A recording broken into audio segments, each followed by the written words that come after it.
Chapter 10. The Wonders of the Night. Thus the days and weeks of her young life passed for little Maya among the insects in a lovely summer world. A happy roving in garden and meadow, occasional risks and many joys. For all that, she often missed the companions of her early childhood, and now and again suffered a pang of homesickness, an ache of longing for her people in the kingdom she had left. There were hours, too, when she yearned for regular, useful work and association with friends of her own kind. However, at bottom she had a restless nature, little Maya had, and was scarcely ready to settle down for good and live in the community of the bees. She wouldn't have felt comfortable. Often, among animals as well as human beings, there are some who cannot conform to the ways of the others. Before we condemn them, we must be careful and give them a chance to prove themselves, for it is not always laziness or stubbornness that makes them different. Far from it. At the back of their peculiar urge is a deep longing for something higher or better than what everyday life has to offer. And many a time young runaways have grown up into good, sensible, experienced men and women. Little Maya was a pure, sensitive soul, and her attitude to the big, beautiful world came of a genuine eagerness for knowledge and a great delight in the glories of creation. Yet it is hard to be alone even when you are happy, and the more Maya went through, the greater became her yearning for companionship and love. She was no longer so very young. She had grown into a strong, superb creature with sound, bright wings, a sharp, dangerous sting, and a highly developed sense of both the pleasures and the hazards of her life. Through her own experience she had gathered information and stored up wisdom, which she now often wished she could apply to something of real value. There were days when she was ready to return to the hive and throw herself at the queen's feet and sue for pardon and honorable reinstatement. But a great burning desire held her back, the desire to know human beings. She had heard so many contradictory things about them that she was confused rather than enlightened. Yet she had a feeling that in the whole of creation there were no beings more powerful or more intelligent or more sublime than they. A few times in her wanderings she had seen people, but only from afar, from high up in the air, big and little people, black people, white people, red people, and such as dressed in many colors. She had never ventured close. Once she had caught the glimmer of red near a brook, and thinking it was a bed of flowers had flown down.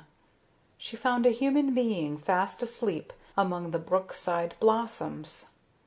It had golden hair and a pink face and wore a red dress.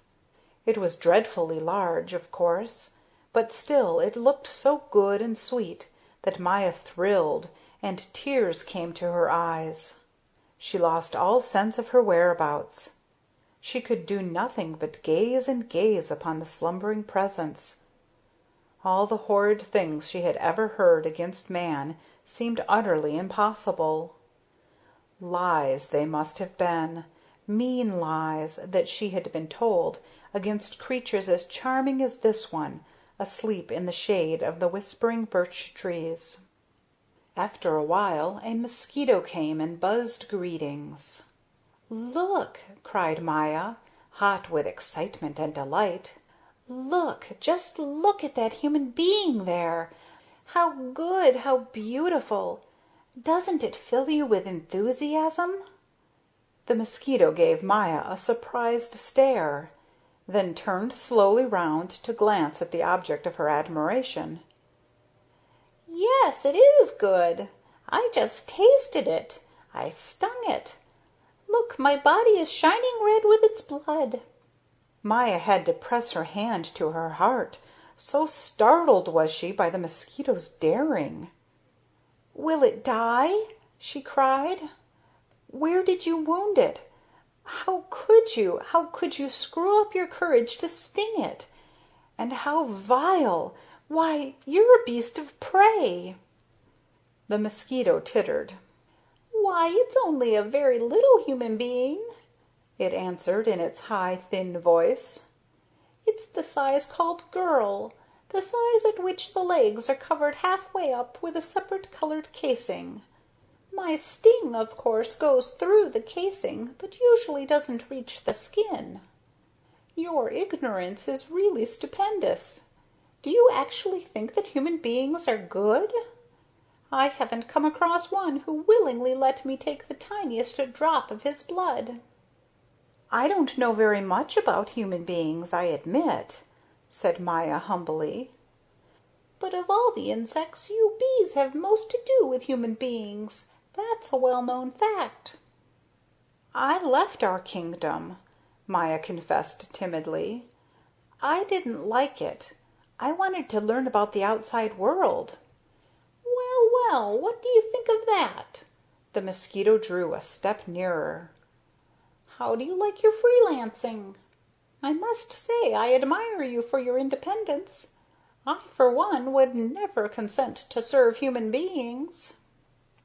But they serve us too, said Maya, who couldn't bear a slight to be put upon her people.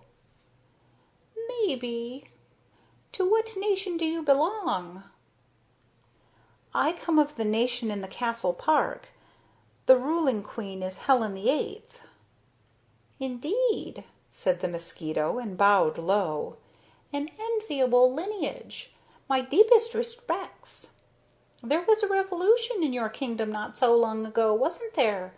I heard it from the messengers of the rebel swarm. Am I right?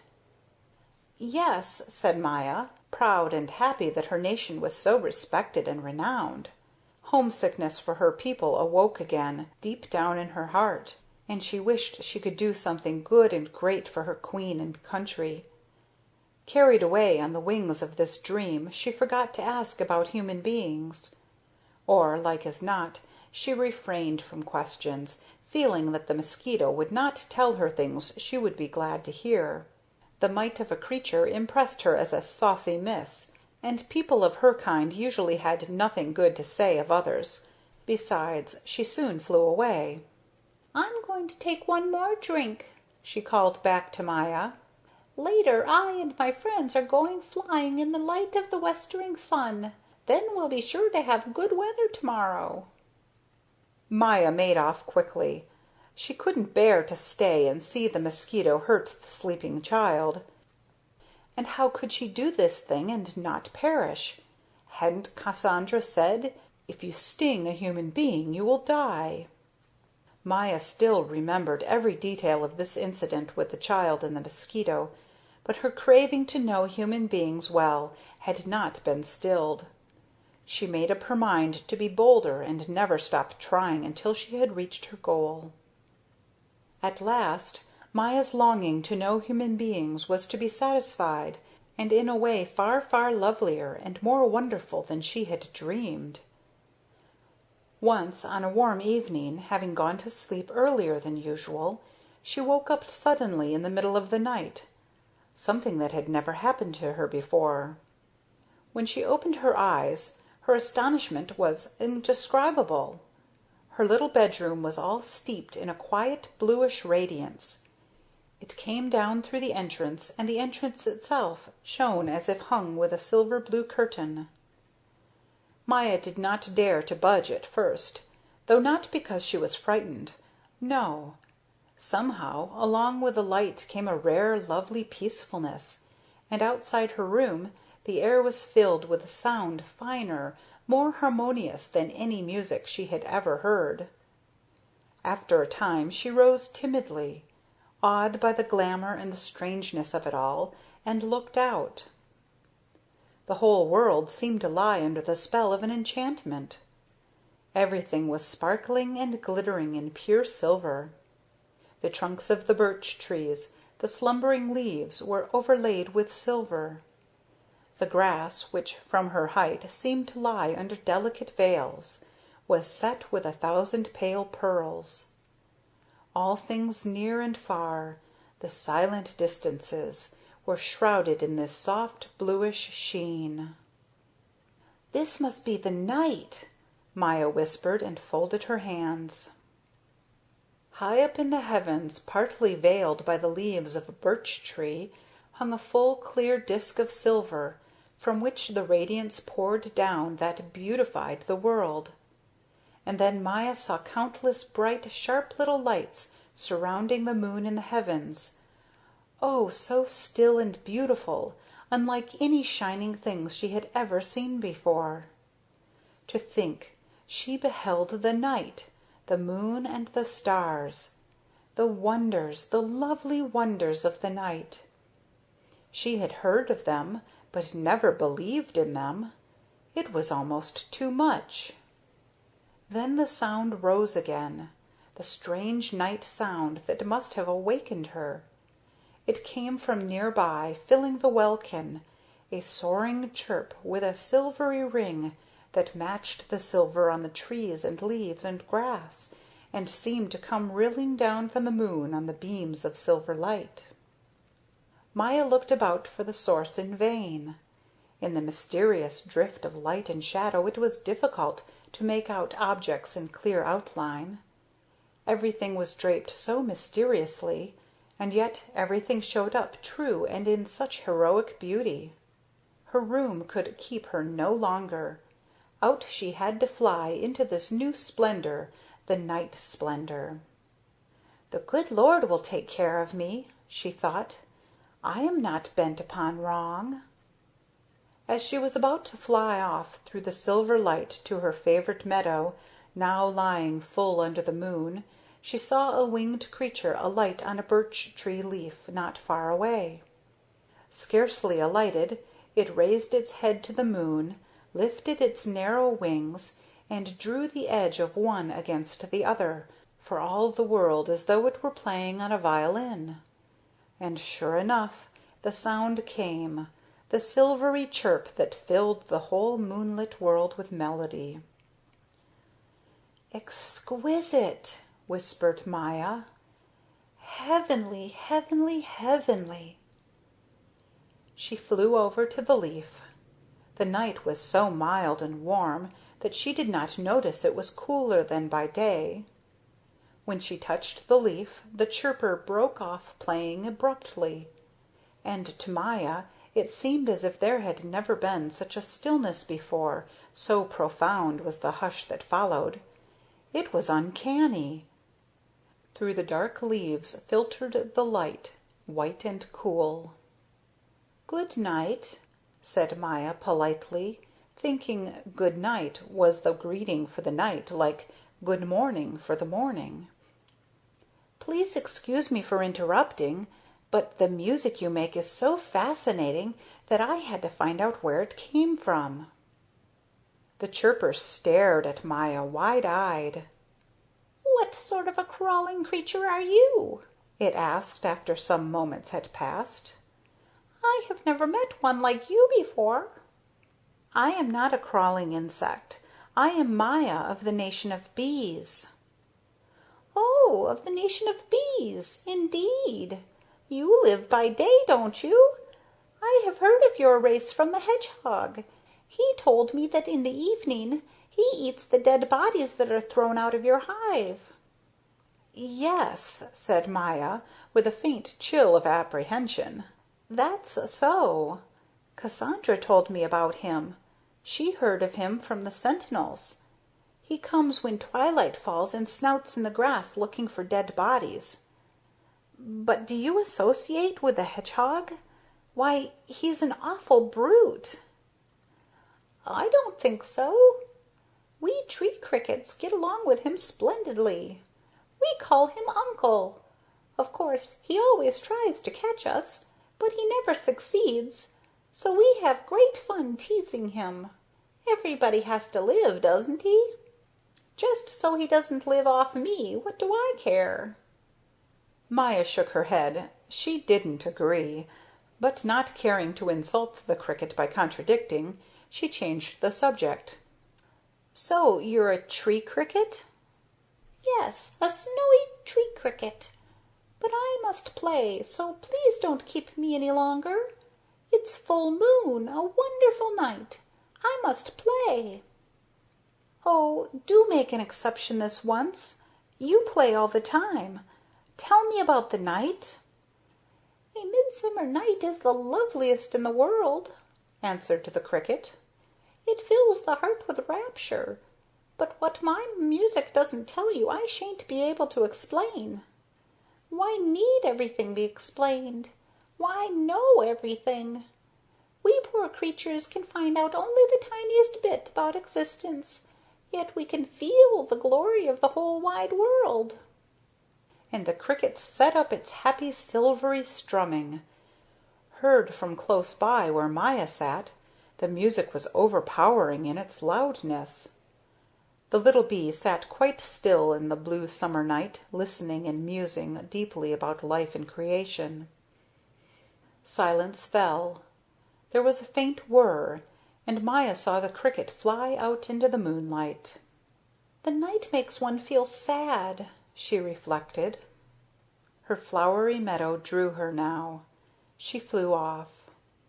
At the edge of the brook stood the tall irises brokenly reflected in the running water. A glorious sight. The moonlight was whirled along in the braided current, the wavelets winked and whispered, the irises seemed to lean over asleep. "Asleep from sheer delight," thought the little bee. She dropped down on a blue petal in the full light of the moon, and could not take her eyes from the living waters of the brook, the quivering flash, the flashing come and go of countless sparks. On the bank opposite, the birch trees glittered as if hung with the stars. "Where is all that water flowing to?" she wondered. "The cricket is right. We know so little about the world." Of a sudden a fine little voice rose in song from the flower of an iris close beside her, ringing like a pure, clear bell, different from any earthly sound that Maya knew. Her heart throbbed. She held her breath. "Oh, what is going to happen? What am I going to see now?" The iris swayed gently.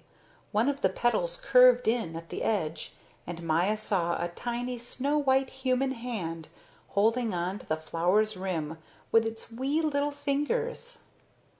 Then a small blonde head arose, and then a delicate luminous body in white garments. A human being in miniature was coming out of the iris. Words cannot tell Maya's awe and rapture. She sat rigid. The tiny being climbed to the edge of the blossom, lifted its arms up to the moonlight, and looked out into the bright shining night with a smile of bliss lighting up its face. Then a faint quiver shook its luminous body, and from its shoulders 2 wings unfolded, whiter than the moonlight, pure as snow, rising above its blonde head and reaching down to its feet. How lovely it was! How exquisitely lovely! Nothing that Maya had ever seen compared with it in loveliness. Standing there in the moonlight, holding its hands up to heaven, the luminous little being lifted its voice again and sang. The song rang out in the night, and Maya understood the words. "My home is light, the crystal bowl of heaven's blue, I love it so. Both death and life will change, I know, but not my soul, my living soul. My soul is that which breathes anew from all of loveliness and grace, and as it flows from God's own face, it flows from his creations too." Maya burst into sobs. What it was that made her so sad and yet so happy, she could not have told. The little human being turned around. "Who is crying?" he asked in his chiming voice. "It's only me," stammered Maya. "Excuse me for interrupting you." "But why are you crying?" "I don't know. Perhaps just because you are so beautiful. Who are you? Oh, do tell me, if I'm not asking too much. You are an angel, aren't you? You must be." "Oh, no," said the little creature, quite serious. "I am only a sprite, a flower sprite. But, dear little bee, what are you doing out here in the meadow so late at night?" The sprite flew over to a curving iris blade beside Maya, and regarded her long and kindly from his swaying perch in the moonlight. Maya told him all about herself, what she had done, what she knew, and what she longed for, and while she spoke his eyes never left her, those large dark eyes glowing in the white fairy face under the golden hair that ever and anon shone like silver in the moonlight. When she finished he stroked her head and looked at her so warmly and lovingly that the little bee, beside herself with joy, had to lower her gaze. "We sprites," he explained, "live 7 nights, but we must stay in the flower in which we are born, else we die at dawn." Maya opened her eyes wide in terror. "Then hurry, hurry! Fly back into your flower!" The sprite shook his head sadly. "Too late. But listen, I have more to tell you. Most of us sprites are glad to leave our flowers never to return, because a great happiness is connected with our leaving. We are endowed with a remarkable power. Before we die, we can fulfill the dearest wish of the first creature we meet.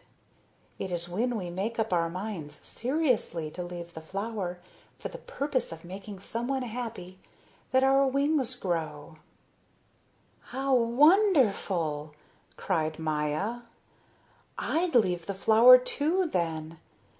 It must be lovely to fulfill another person's wish." That she was the first being whom the sprite on his flight from the flower had met did not occur to her. "And then must you die?" The sprite nodded, but not sadly this time. "We live to see the dawn still," he said. "But when the dew falls, we are drawn into the fine cobwebby veils that float above the grass and the flowers of the meadows. Haven't you often noticed that the veils shine white as though a light were inside them? It's the sprites, their wings and their garments. When the light rises, we change into dewdrops. The plants drink us, and we become a part of their growing and blooming, until in time we rise again as sprites from out their flowers." "Then you were once another sprite?" asked Maya, tense, breathless with interest.